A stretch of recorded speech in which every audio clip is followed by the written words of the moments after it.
অমাৱস্যা মীনা কুমাৰী আৰু room number 508 আৰু প্ৰস্তুতি চলি আছে। আজিৰ পৰা আৰম্ভ হৈছে। লগতে জুবিন গাৰ্গৰ সোঁৱৰণত আমি এখন এবাৰ নাটিকাও প্ৰস্তুত কৰি উলিয়াইছোঁ। এখন এটা ৰেল ষ্টেচনত চাহ বেচা চিংৰা বেচা এজনী ছোৱালীৰ সপোনৰ কাহিনী, সপোন ভিত্তিক ধুমুহাৰ কাহিনী।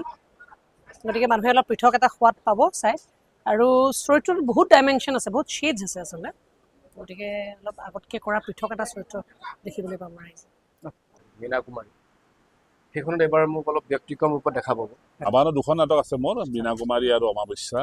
মীনা কুমাৰী নাটকখন যে প্ৰস্তুতিৰ পৰা হয় এতিয়ালৈকে মোৰ যিমানবোৰ নাটক কৰিছে ইয়াতে মোৰ চৰিত্ৰৰ এটা কম্বিনেশ্যন, এটা কম্বাইন কেৰেক্টাৰ হয় মীনা কুমাৰী।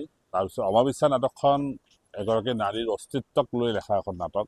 এখন নাটকত মানে নৰ্মেল লিখিলে আপুনি এনেই সুধিছোঁ বাৰু নাজানো মানে কিমান টাইম লাগে? খুব বেছি ধৰা 3 দিন। থিয়েটাৰ এক্সপিৰিয়েঞ্চ এটা বেলেগ এক্সপিৰিয়েঞ্চ হয় আচলতে। 7 বছৰৰ পিছত আহিছোঁ, সেইকাৰণে অকণ ভয়ো লাগি আছে বাৰু। স্বাগতম জনাইছোঁ মৰাণ এটা ভিডিঅ'লৈ। কি খবৰ আপোনালোকৰ? আশা কৰিছোঁ সকলো ভালে আছে, ময়ো ভালে আছোঁ। মই আছোঁ এতিয়া আৱাহন থিয়েটাৰ আখাৰা গৃহত 26-27 নাট্যবৰ্ষৰ। আজিৰ পৰা আৱাহন থিয়েটাৰ আখাৰা গৃহ ষ্টাৰ্ট হ'ব আৰু এই আখাৰা গৃহ ষ্টাৰ্ট হ'ল যেতিয়া আজিৰ পৰা একদম এমাহলৈকে দিন ৰাত আখাৰা চলিব আৰু তাৰপিছত ওলাই যাব নাটক। এবাৰ আছে অমাৱস্যা, তাৰপিছত আছে ৰুম নম্বৰ 508 আৰু আছে মীনা কুমাৰী। আৰু গোটেইখন নাটকে খুব ধুনীয়া প্ৰস্তুতি আছে। এতিয়া আপোনালোকে গম পায় ভ্ৰাম্যমান জগতৰ মহাৰাণী আৰু লগতে ছবি জগতৰ মহাৰাণীৰ প্ৰস্তুতি বা অভিনয় বুলি ক'লে ক'ব নালাগে। এতিয়ালৈকে আমি যিমান নাটক চাইছোঁ প্ৰতিখন নাটকে ধুনীয়া, প্ৰতিখন নাটকৰ সংলাপে ধৰি একশ্যনকে ধৰি গোটেইখিনিয়ে ধুনীয়া। আৰু আখাৰা গৃহৰ ভিতৰৰ পৰিৱেশটো আপোনালোকক দেখুৱাম। আৰু এয়া নাটকৰ পোষ্টাৰখিনি দেখিছে নহয়, বাৰ গেটআপ ধুনীয়াকৈ, প্ৰতিটো গেটআপে বেলেগ বেলেগ বেলেগ বেলেগ গেটআপ। আৰু এতিয়া আৱাহন থিয়েটাৰ আখাৰা গৃহৰ ভিতৰলৈকে যাম। ইফালে আহি বাৰ পোষ্টাৰ দেখিব, ইফালে পোষ্টাৰ দেখিব, ইফালে পোষ্টাৰ আৰু ইফালে খানাৰ ব্যৱস্থা চলি আছে বঢ়িয়াকৈ। তাৰপিছত ইফালে আহি একদম পোষ্টাৰে আপোনালোকে দেখিব। চাওক, মীনা কুমাৰী, ৰুম নম্বৰ 508 আৰু অমাৱস্যা। মানে ইয়াতে গানৰ ডেন্স হ'ব ৰাতি, ধুনীয়াকৈ এটা গানৰ প্ৰগ্ৰাম হ'ব। চাওক, প্ৰত্যেকবাৰে এইখিনি খুব ধুনীয়াকৈ সজায়, লাইট চাইট দি একদম চালিয়াকৈ সজায়। ইফালে গছ চছ ধুনীয়াকৈ প্লেণ্টেশ্যন কৰি থোৱা আছে বঢ়িয়াকৈ, আৰু ইফালে এটা ধুনীয়া পুখুৰী আছে আৰু ইফালে আছে এটা মন্দিৰ ধুনীয়াকৈ। চাওক, ইফালে গাড়ী চাড়ী ৰেডি কৰিছে আৱাহন থিয়েটাৰৰ। আৰু ইফালে এইটো বিল্ডিঙত থাকে থিয়েটাৰৰ যিবিলাক মানে অভিনেতা অভিনেত্ৰী থাকে, মানে তেওঁলোক ইয়াতে থাকে এইটো বিল্ডিঙত। মানে ধুনীয়া এটা বিল্ডিঙত হ'ব থিয়েটাৰৰ আখাৰা। আৰু আখাৰা হোৱা ৰুমটো আপোনালোকক এবাৰ দেখুৱাই দিওঁ। আৰু ইয়াতে হ'ব থিয়েটাৰৰ আখাৰা। চাওক, আৰু ৰুমটোৰ এম্বিয়েন্সটো চাওক, আপোনালোকৰ দেখিলে ভাল লাগিব। একদম বৃহৎ এটা ৰুম, ইয়াতে চলিব থিয়েটাৰৰ আখাৰা। আৰু পিছফালে যদি ৰুমটোৰ পৰা আপোনালোক অলপমান যদি পিছফালে চাই, সন্ধিয়াটো আৰু ধুনীয়া বতাহ আহি থাকিব। আৰু পিছফালে চাওক, ৱাও, কেনেকুৱা এটা গ্ৰীণ ভাইব। ইফালে পাহাৰ, পাহাৰৰ লগতে এই জোনটো মানে ইয়াতে চলি থাকিব একদম পূৰা আখাৰা। আৰু এয়া বাৰ যিবিলাক এচিভমেণ্টবিলাক থৈ দিছে ইয়াতে। আৰু এইখনতো ধুনীয়াকৈ বহি থাকিব পাৰিব। আৰু এইবিলাক বাৰ এচিভমেণ্টবিলাক চাওক। আৰু এইকেইটা হ'ল খেৰৰ ঘৰ। আৰু এই ঘৰকেইটা চাওক কিমান ইউনিককৈ বনাইছে। আৰু ইয়াতে ধুনীয়াকৈ বহাৰ কাৰণে পূৰা থৈ দিছে বনাই। আৰু এটা বৰষুণ চৰষুণ বা ৰ'দ চ'দ দিলে মজা লাগিব। আৰু চাওক ইউনিকনেছটো। ইফালে চাই একদম ফুলবিলাক দেখিব, পূৰা গাৰ্ডেন টাইপ আপোনালোকে ভাইব এটা পাই যাব। চাওক,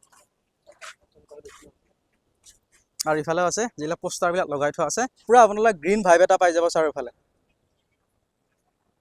আৰু এইবিলাক পোষ্টাৰ ধুনীয়াকৈ লগাই থৈছে গোটেই যোনটো বাৰ ঘৰলৈকে অহা ৰাস্তাটোত। আৰু ইফালে আছে গোটেই ফুল চুল লগাই থৈছে। আৰু বা এতিয়া নাটককেইখনৰ বিষয়ে জানিব বিচাৰিছোঁ। নাটকৰ বিষয়ে ক'বলৈ হ'লে এতিয়া আমাৰ 3খন নাটক আছে। অমাৱস্যা, মীনা কুমাৰী আৰু ৰুম নম্বৰ 508 আৰু প্ৰস্তুতি চলি আছে। আজিৰ পৰা আৰম্ভ হৈছে। ৰাইজৰ আশীৰ্বাদ বিচাৰিছোঁ আমি। এটা দীঘলীয়া পৰিক্ৰমা, আকৌ সুদীৰ্ঘ এটা যাত্ৰা 3খন নাটক লৈ। তাৰ লগতে জুবিন গাৰ্গৰ সোঁৱৰণত আমি এখন এবাৰ নাটিকাও প্ৰস্তুত কৰি উলিয়াইছোঁ, গান্ধী গোৱানা নামত শীৰ্ষক। গতিকে ৰাইজে আশীৰ্বাদ কৰক আৰু ভালে ভালে গোটেই বছৰটো পাৰ হৈ যাওক, তাৰে কামনা কৰিছোঁ। আৰু মীনা কুমাৰী নাটকখনৰ কনচেপ্টটো মানে এনেকুৱা ধুনীয়া লাগিছে, বা এতিয়ালৈকে যিখিনি চাইছোঁ, বা কেনেকুৱা হ'ব নাটকখন? মানে অলপ নাটকখন পৃথক, কাৰণ এখন এটা ৰেল ষ্টেচনত চাহ বেচা চিংৰা বেচা এজনী ছোৱালীৰ সপোনৰ কাহিনী, সপোন ভিত্তিক ধুমুহাৰ কাহিনী। গতিকে মানুহে অলপ পৃথক এটা সোৱাদ পাব চাই। আৰু চৰিত্ৰত বহুত ডাইমেনশ্যন আছে, বহুত শ্বেডছ আছে আচলতে। গতিকে অলপ আগতকৈ কৰা পৃথক এটা চৰিত্ৰ দেখিবলৈ পাম ৰাইজে। আৰু অমাৱস্যাখনৰ নামটোত মানে অলপ মানে বেলেগ লাগিছে। আছে কাৰণ আৱাহনৰ প্ৰথম দিশা নাটকখন সদায় অলপ পৃথক হয়, অলপ পাৰিবাৰিক হয়, সমাজৰ কিছু কিছু বিশেষ সমস্যাসমূহক কেন্দ্ৰিক হয়। আৰু গতিকে সেইখনো এবাৰো হিন্দাৰী নহয় অমাৱস্যা। তাকে ৰাইজে চাবলৈ আহক তেতিয়া আৰু গম পাব। প্ৰতি বছৰে আপোনালোকৰ প্ৰথম যিখন নাট থাকে সেইখনত মানে এটা এনেকুৱা হয় মানে আজিৰ যুগৰ চামটো আৰু আগেৰ মানে মাক দেউতাকৰ মাজত বা যেনেকুৱা এটা ডিষ্টেঞ্চ পাৰিবাৰিক সেনেকুৱা টাইপ প্ৰতিখন নাটকতে নাই এইবাৰ সেই জেনেৰেশ্যনেল গেপটো আমি দেখুওৱা নাই বা ডিষ্টেঞ্চটো দেখুওৱা নাই বা সেই ভেৰিয়েশ্যনটো দেখুওৱা নাই। এইবাৰ সমসাময়িক এটা জেনেৰেশ্যনৰ কিছু কিছু কথা সমাজত চলি থকা কিছু কথা দেখুৱাবলৈ চেষ্টা কৰা হৈছে অমাৱস্যাখনত। আৰু বা ৰুম নম্বৰ 50 চম্পক দা নাটক বহুত দিনৰ মূৰত মানে আপুনি কৰে বাৰু কিন্তু এতিয়া বহুত দিনৰ মূৰত বুলি কৈছে গেপৰ মূৰত কেনেকুৱা মানে এবাৰ ভাল তেওঁ বৰ ভাল লিখিছে নাটকখন ছাছপেন্স ধৰ্মী এখন নাটক আৰু যিহেতু মোৰ ভগ্নী আছে প্ৰয়াসী এবাৰ গতিকে দুইজনীৰ সেই আচল ভগ্নী প্ৰেমটো বোধহয় নাটকখনত মানুহে দেখিবলৈ পাব। সেইখনো বৰ ভাল হৈছে। আৰু অভিজিত দা এবাৰ আমাৰ আবাহনৰ নাটকৰ বিষয়ে অলপমান জানিব বিচাৰিছোঁ নাটকখনৰ আবাহনৰ দুখন নাটক আছে মোৰ, মীনা কুমাৰী আৰু অমাৱস্যা। মীনা কুমাৰী নাটকখন প্ৰকৃততে ক'বলৈ গ'লে যে প্ৰস্তুতিৰ পৰাশৰে এতিয়ালৈকে মোৰ যিমানবোৰ নাটক কৰিছে সেই আটাইবোৰ চৰিত্ৰৰ এটা কম্বিনেশ্যন, এটা কম্বাইন কেৰেক্টাৰ হ'ল মীনা কুমাৰী। এগৰাকী ষ্টেচনত চাহ বেচা এগৰাকী ছোৱালী, তাইৰ জীৱন কাহিনীটোক লৈ এখন খুব আচলতে আৱেগিক নাটক এখন। তাৰপিছত অমাৱস্যা নাটকখন এগৰাকী নাৰীৰ অস্তিত্বক লৈ লেখা এখন নাটক। সাধাৰণতে আবাহন থিয়েটাৰৰ প্ৰথম নিশা নাটকৰ এটা বিশেষ গুৰুত্ব থাকে। ইয়াৰ আগতে অৰ্ধাংগিনী, অগ্নি কন্যা বা মইনা কুশলে আচনা ইত্যাদি ইত্যাদি যিবোৰ নাটক আছিল সেই প্ৰথম নিশা নাটকখনে খুব গুৰুত্ব পায় দৰ্শকৰ মাজত আৰু এইবাৰো ঠিক তেনে এখন নাটকে হ'ব অমাৱস্যা। এতিয়া মোৰ লগত আছে আমাৰ অসমৰ জনপ্ৰিয় অভিনেতা কল্যাণ দা। আৰু কল্যাণ দা কি খবৰ? ভালে আছোঁ। অ'কে তোমালোকে ভালে আছা? আছোঁ দাদা ভালে আছোঁ। প্ৰথমে গোটেই থিয়েটাৰৰ জাৰ্নিটোৰ বিষয়ে এবাৰ কেনেকৈ ষ্টাৰ্ট কৰিছে কি জানিব বিচাৰিছোঁ? 26-27 নাট্যবৰ্ষৰ আজি প্ৰথমটো দিন। আজিৰ পৰাই আমাৰ যুদ্ধ আৰম্ভ হ'ব। ৰাতিপুৱা আহি পূজা পাতল কৰি নাট মুকলি কৰিলোঁ। কৰি আজি বাৰু নাট ৰিহাৰ্চেল নহয়, কাইলৈৰ পৰা আমি ৰিহাৰ্চেল আৰম্ভ কৰিম। খুব আশাবাদী। যোৱা বছৰ যেনেকৈ ৰাইজে আঁকোৱালি লৈছিল, খুব মৰম দিছিল, এই বছৰো সকলোৱে মৰম দিব আৰু মোৰ ফালৰ পৰা সদায় যেনেকৈ চেষ্টা কৰোঁ 200% সদায় চেষ্টা কৰিম ভাল কৰিব। হয় আৰু এটা গোটেই নাটককেইখনৰ বিষয়ে অলপমান মই জানিব বিচাৰিছোঁ।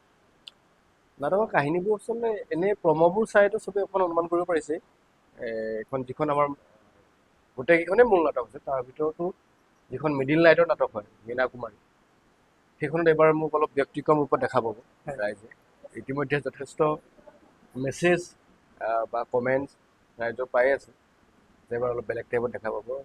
তো সেইকাৰণে মই নিজকে প্ৰিপেয়াৰ কৰি আছোঁ মীনা কুমাৰীখনত মোক নিজকে বেলেগ ৰূপত ৰাইজৰ আগত উপস্থাপন কৰিবৰ কাৰণে।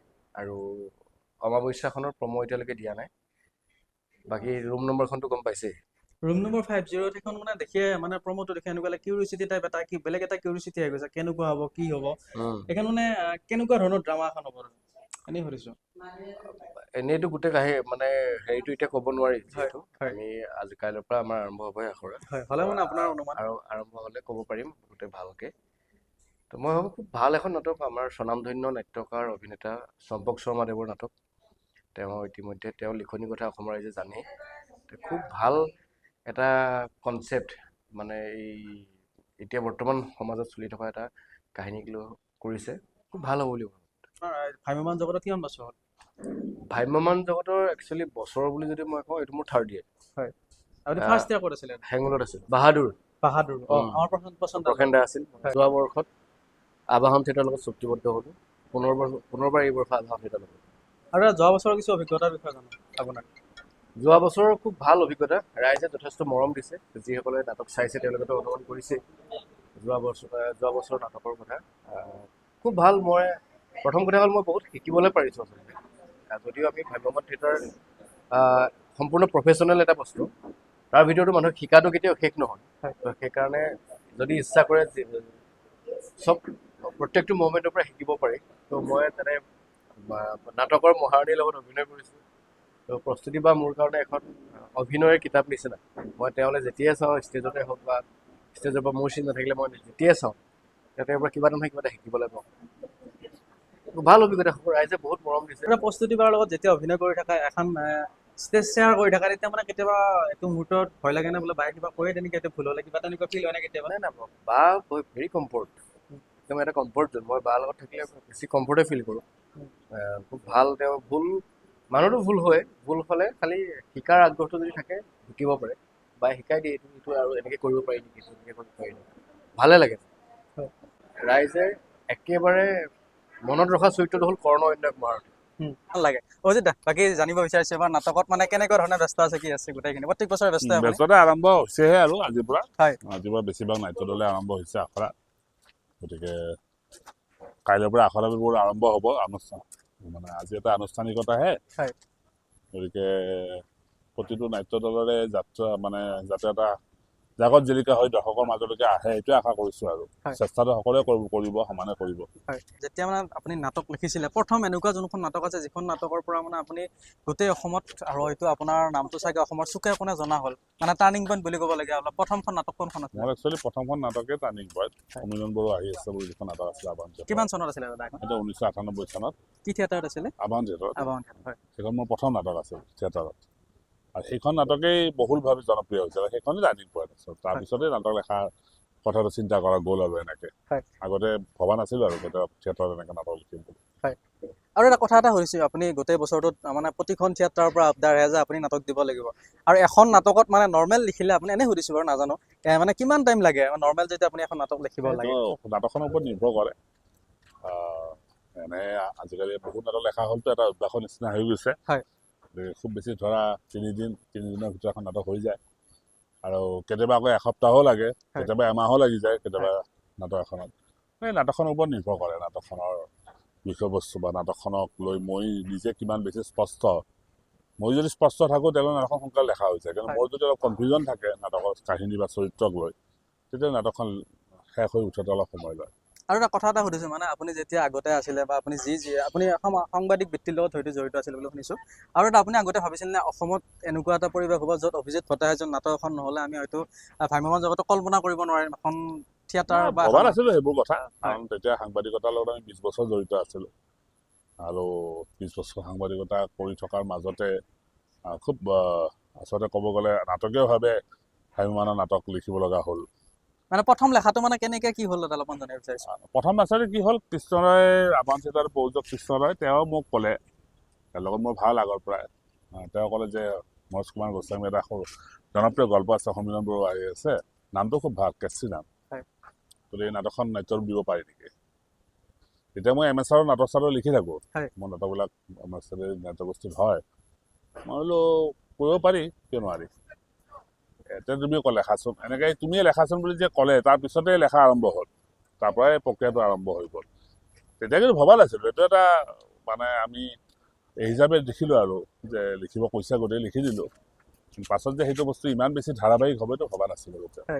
আচলতে এগৰাকী নাট্য দলৰ লগত 120টা পৰিয়ালৰ ভৰণ পোষণৰ কথা জড়িত হৈ থাকেতো, গতিকে থিয়েটাৰত এখন নাটক লিখা মানে সেই 120টা পৰিয়ালৰ যিখিনি দায়িত্ব, সেই দায়িত্বৰ এটা সামান্য অংশ এটাও মই পালন কৰা যেন হয়।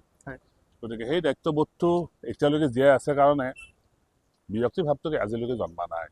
ভাগৰ লাগে, কেতিয়াবা বহুত ভাগৰ লাগে, কেতিয়াবা লাহে লাহে হয়তো আমাৰ বয়স হৈ আহিছে, গতিকে ইমান নাটক লেখাৰ সেই ধৈৰ্যটো শক্তিটো লাহে লাহে কমি আহিছে, গতিকে ভাগৰ লাগে, কিন্তু বিৰক্তি কেতিয়াও হোৱা নাই, আহিছে। মই এখন উপন্যাস লিখিম বুলি আজি 4-5 বছৰ ধৰি ভাবি আছোঁ, কিন্তু আজিলৈকে সেই উপন্যাসখন লিখি উঠা নাই সময়ৰ অভাৱত, আৰু দুখনমান চিনেমাৰো কাম আছে, এতিয়া নাটক শেষ কৰি মই চিনেমা দুখনত কামত লাগিব, গতিকে সেই লাইনটো বৰ নোহোৱা হৈ গ'ল। মই সেইটো অলপ আক্ষেপ এটা আছে যে মই সেই এখন ভাল গল্প, এখন ভাল উপন্যাস লিখাৰ যিটো ইচ্ছা আছিল মনত, সেই ইচ্ছাটো পূৰণ কৰিব নোৱাৰিলোঁ, হয়তো নোৱাৰিমো, সেই আক্ষেপটো থাকি গ'ল। কিন্তু নাটক লিখি ভাল লাগে, ইমানখিনি মানুহৰ লগত জড়িত হৈ থাকিব পৰা যায়। আৰু নাটক অবিহনে আপোনাক কল্পনা কৰিব পৰা নাই, আপুনি নিজক কল্পনা কৰিব পৰা নাই মই একো নাটক লিখা নাই, সেনেকৈ কল্পনা কৰে নাই কেতিয়াবা? মই নাটক লিখা নাই, সেইটো কল্পনা কৰিবলৈ ভয় লাগে, কাৰণ এটা অভ্যাস হৈ গ'লতো, জীৱনৰ এটা অংশ হৈ গ'ল থিয়েটাৰৰ নাটক লেখাটো। এতিয়া যদি হঠাতে নাটক লেখাটো বন্ধ হৈ যায়, জীৱনটো অসম্পূৰ্ণ যেন লাগিব, সেইটো কথা ভবা নাযায়, কাৰণ এতিয়া এটা ধাৰাবাহিক প্ৰক্ৰিয়া। আমি যদিও থিয়েটাৰৰ মানুহে মানে দৰ্শকে যদিও 1 বছৰ পিছত নতুন নাটকখন দেখে, আমি কিন্তু এই যে থিয়েটাৰখন ৰিহাৰ্চেলৰ পৰা ওলাই যোৱাৰ লগে লগে আকৌ পৰৱৰ্তী বছৰৰ কাম কাজ আৰম্ভ কৰিব লগা হয়, মানে গোটেই বছৰটো ব্যস্ত থাকে। এই ব্যস্ততা হঠাৎ নোহোৱা হৈ গ'লে জীৱনটো অসম্পূৰ্ণ হৈ যাব, সেইটো ভাবিব নোৱাৰি।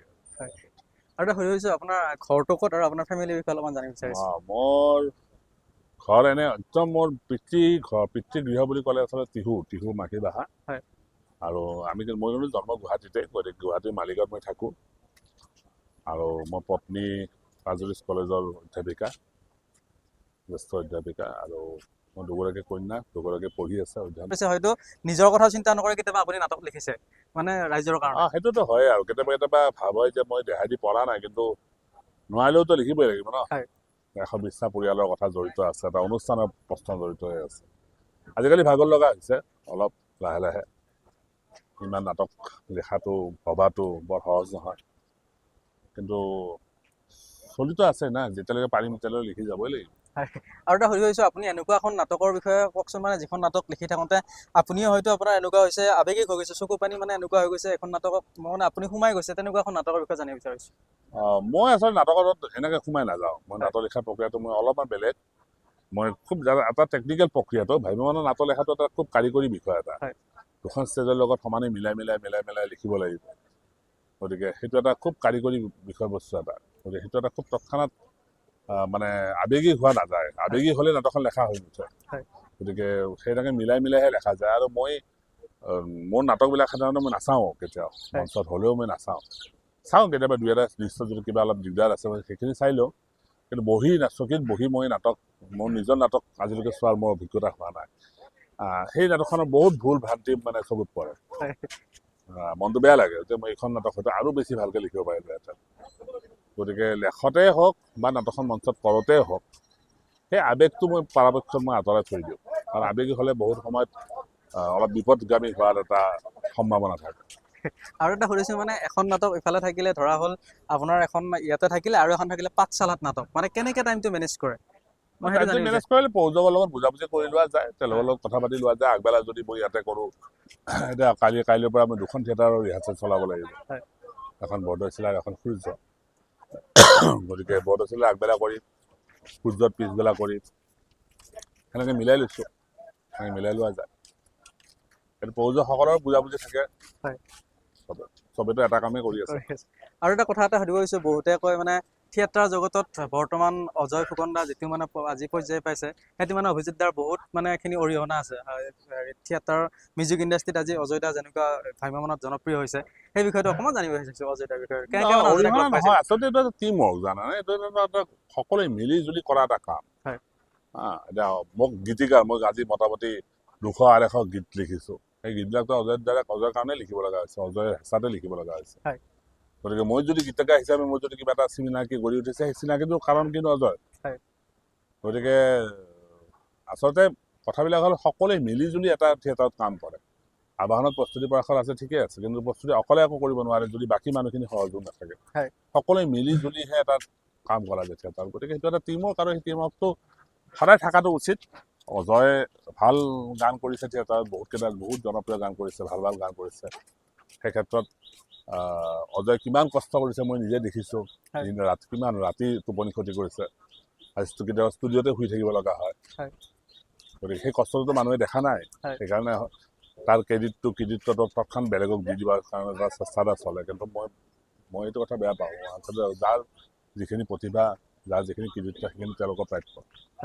আৰু বহুত বেছি ভাল লাগিলে অভিজিতে বহুতখিনি টাইম দিলে, অত্যন্ত ব্যস্ত। যেতিয়া কথা পাতোঁ কিবা নহয় কিবা এটা নতুন বস্তু শুনিব পাওঁ, জানিব পাওঁ। আৰু তেনেকৈ সদায় থাকক আপুনি। আমাৰ অসমৰ প্ৰতিটো মানে নাট্য জগতৰ প্ৰতিখন মানে নাটকত আপোনাৰ গোটেইখিনি 100% দি পেলাই লিখে। তেনেকৈ সদায় থাকক, সুস্থ থাকক দাদা। বহুত বেছি ভাল লাগিল। আৰু এতিয়া মোৰ লগত আছে পৰাশৰ বা, আৰু 7 বছৰৰ গেপৰ মূৰত আকৌ থিয়েটাৰত দেখা পাওঁ আমি। আগতে দেখিছিলোঁ খুব ধুনীয়া থিয়েটাৰতে হওক, চিৰিয়েলতে হওক, খুব ধুনীয়া অভিনয় কৰিছিলে। 7 বছৰৰ মূৰত দেখিম, এক্সাইটেড হৈ আছোঁ। আৰু এবাৰ কেনেকুৱা আপুনি এক্সাইটেড, সেইটো জনাওক। মইতো বহুত বেছি এক্সাইটেড, ভয়ো লাগি আছে, কাৰণ যিহেতুকে থিয়েটাৰ এক্সপিৰিয়েঞ্চ এটা বেলেগ এক্সপিৰিয়েঞ্চ হয় আচলতে। 7 বছৰৰ পিছত আহিছোঁ, সেইকাৰণে অকণ ভয়ো লাগি আছে বাৰু। কিন্তু তথাপিতো আমাৰ টিমটো গোটেই ছাপোৰ্ট বহুত আছে, গোটেই টিমটোৰ। গতিকে আশা কৰিছোঁ গোটেইখিনি ভালে ভালে আমি আগবঢ়াই নিবলৈ সক্ষম হ'ম। মানে আপুনিতো ইমান বছৰ গেপ হৈ গ'ল, এতিয়া থিয়েটাৰত আহিব অলপমান মানে এইকেইদিনটো অলপ কমফৰ্ট জোনত আছিলে বুলি ক'ব লাগিব। এতিয়াতো একদম ঘূৰি ফুৰিব লাগিব, বাবুটোকো এৰি থৈ যাব লাগিব। মানে চবতছে দিগদাৰী হৈছে সেইটোৱে। এতিয়া ধৰা থিয়েটাৰৰ লগততো জড়িত হৈ আছোঁ কাৰণে নাই যদিও অভিনয় কৰা নাই, কিন্তু থিয়েটাৰখনৰ লগতো জড়িত হৈয়ে থাকে। গতিকে সেইটো হিচাপে বাৰু চলি যাব, কিন্তু নীৰৱ এৰি যে থাকিব লাগিব, সেইটোৱে অকণমান চিন্তনীয় বিষয় হৈছে। এতিয়া আজি এদিন হৈছে মাত্ৰ তাক এৰি পেলাই, মানে আজি প্ৰথম দিন যে সি মোৰ লগত নাই এতিয়া। গতিকে যাত্ৰাটো আৰম্ভ হৈছে, দেখা যাওক, কাইলৈ পৰাহে গম পাম। কালিলৈকেতো বৰ কানি কাটি অৱস্থা নাই, হয় আজি এতিয়ালৈকে ব্যস্ত হৈ আছো কাৰণে ইমান হেৰি হোৱাকৈ নাই। সেইটোৱে মোৰ কাৰণে চবতছে টাফ পাৰ্ট হ'ব আৰু, যে নীৰৱকে এৰি পেলাই থাকিব লাগিব। হয় আৰু মই সুধিব বিচাৰিছোঁ, যেতিয়া আপুনি প্ৰস্তুতি বাৰ লগত অভিনয় কৰে, প্ৰস্তুতি বাৰটো ভ্ৰাম্যমানৰ হওক, ছবি জগতৰ হওক, মহাৰাণী বুলি কয়, তেতিয়া বাৰ লগত অভিনয় কৰিলে মানে একদম পুৰা 100% কমফৰ্টেবল হয় নে? কেতিয়াবা মানে এনেকুৱা হয় এই বাৰ লগত এইটো অলপ বা কিবা ক'ব নেকি, সেনেকুৱা এটা মুহূৰ্ত হয় বা কেতিয়াবা? নাই নাই, একদম কমফৰ্টেবল, কাৰণ বায়ে যিটো যদি কিবা ভুলো হয় সেইটো ধুনীয়াকৈ দেখুৱাই দিয়ে, শুধৰাই দিয়ে। গতিকে এটা কমফৰ্টেবল জোনত আমাৰ কৰা হয় আচলতে। হয় সেইকাৰণে সেইটো নাই, খালি ভয় লাগে আৰু ভালকে কৰিব লাগে, ফাং ফুং কৰিব নোৱাৰি বাৰ লগত।